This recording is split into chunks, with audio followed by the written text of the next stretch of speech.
নমস্কার বন্ধুরা, আমি ডক্টর সর্বানন্দ মুখার্জি। আপনাদের সকলকে আমার চ্যানেলে ওয়েলকাম।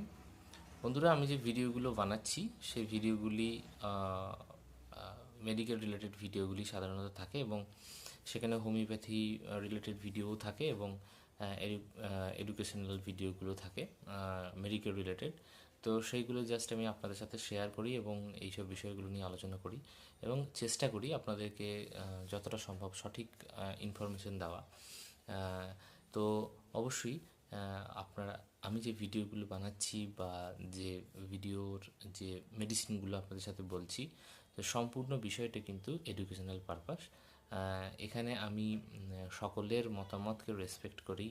অবশ্যই আমি ভিডিওগুলো বানাচ্ছি, এখানে কাউকে ছোট করা বা কাউকে কোনো পয়েন্ট যদি আমার অমিট হয়ে যায় বা যদি বাদ হয়ে যায়, তো অবশ্যই আমাকে মার্জনা করবেন, এবং ত্রুটি অবশ্যই আমার মার্জনা করবেন।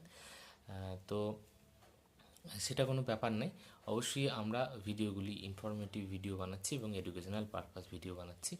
প্লিজ যারা আমার চ্যানেলটি দেখেন তাদেরকে অসংখ্য অসংখ্য ধন্যবাদ। আপনাদের জন্যই আমার চ্যানেলটি যেটুকু বড় হয়েছে সম্পূর্ণটা আপনাদের জন্য, এবং আপনাদের আরও সাপোর্ট আমি আশা করছি, আরও ভালোবাসা আমি আশা করছি। তো প্লিজ দয়া করে সাপোর্ট করুন এবং ভালোবাসুন, এবং আমার চ্যানেলটি দয়া করে একটু সাবস্ক্রাইব করে দিন। তো বন্ধুরা, আমি যে বিষয়টি নিয়ে আলোচনা করতে যাচ্ছি সেটা হচ্ছে কানে কম শোনার জন্য কোন ভিটামিন দায়ী। ভিটামিন ডি হচ্ছে ভীষণ ইফেক্টিভ একটি ভিটামিন, যেটা কানের মধ্যকর্ণকে মজবুত রাখে, শক্ত রাখে। তো এই ভিটামিন ডি এর যদি কোনো কারণে অভাব পড়ে যায়, তো শেষকালে সেই ক্ষেত্রে আমরা দেখি শ্রবণ শক্তির কিছুটা হ্রাস হয়, এবং কানের হাড়গুলো সব নরম হয়ে যায়, এবং সেই সময় প্রবলেমগুলো শুরু হয়। সাধারণত আমরা দেখে থাকি যে ভিটামিন ডি বয়স্কদের ক্ষেত্রে বেশি প্রযোজ্য, মানে ভিটামিন ডিটা বয়স্কদের ক্ষেত্রেই খুব তাড়াতাড়ি হ্রাস পায়, এবং তাদের জন্য তার জন্যেই শ্রবণ শক্তির হ্রাসটা হয়ে থাকে।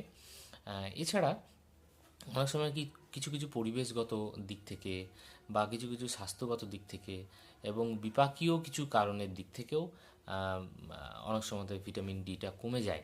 তো সেই কারণেও অনেকের কিন্তু বধিরতা বা শ্রবণ শক্তির হ্রাস পেতে পারে। তো মেনলি ভিটামিন ডি এর পরে আমাদেরকে জোর দিতে হবে, এবং অবশ্যই আপনারা স্পেশালিস্টের সঙ্গে কথা বলুন। আপনার যদি কানে কোনো প্রবলেম হয় সেখানে দেখান, এবং অবশ্যই আশা করি ভালো হয়ে উঠবেন। সকল ভালো থাকবেন, সুস্থ থাকবেন। আজকের মতো আমার শর্ট ভিডিওটি আমি এখানে শেষ করছি। নমস্কার।